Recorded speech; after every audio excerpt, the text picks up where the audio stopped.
Bonjour les amis, alors en ce début d'automne, je suis très heureuse de vous retrouver sur le Nomade pour cette nouvelle découverte littéraire. Habillez-vous chaudement car je vous emmène dans un voyage incroyable entre l'Islande et le Groenland. C'est parti!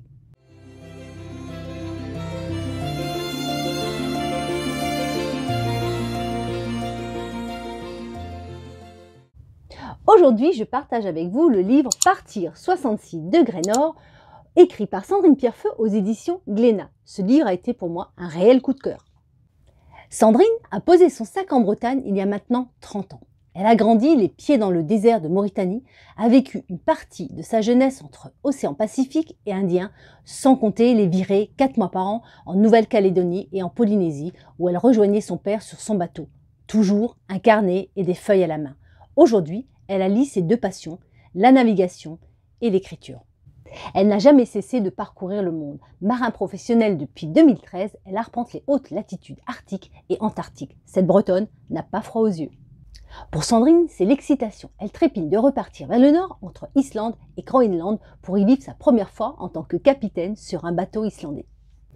Tombée amoureuse des fjords islandais et groenlandais, elle va nous partager ses premiers pas de capitaine dans cet environnement de glace et son expérience au contact des marins islandais bourrus mais amicaux. Pendant plusieurs semaines, elle va d'abord apprendre auprès du taiseux Siggy, puis endosser le rôle de responsable principal pour l'équipage et pour les groupes de touristes à qui elle fera rallier le Groenland en Islande à bord des voiliers islandais Arctica et Aurora, des voiliers taillés pour la course autour du monde.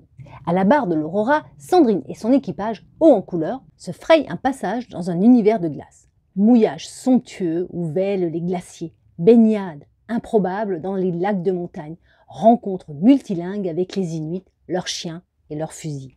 L'immersion sonore va vous envoûter, le crissement du brage contre la coque du navire, craquement des icebergs, explosion des glaciers, gargouillis d'hiver et ruissellement. Sandrine parvient à nous faire sentir l'odeur de la glace et la morsure du froid en navigation.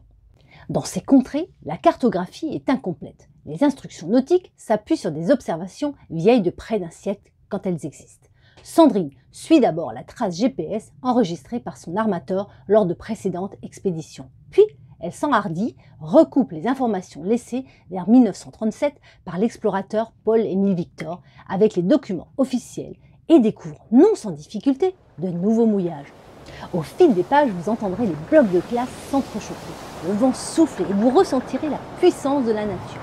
Sandrine n'a pas choisi la facilité puisqu'elle a décidé de naviguer dans les eaux peuplées d'icebergs à l'est du Groenland. L'aventure se révèle certes éprouvante, mais surtout riche de découvertes et de partage. Alors dans ce livre, elle ne cache rien, ni ses doutes, ni ses hésitations, qui font partie du voyage et de la réalité du marin. Une expédition de 3 mois à la voile qu'elle va chroniquer tous les jours. Alors c'est vraiment un récit truffé de citations poétiques et de réflexions humoristiques.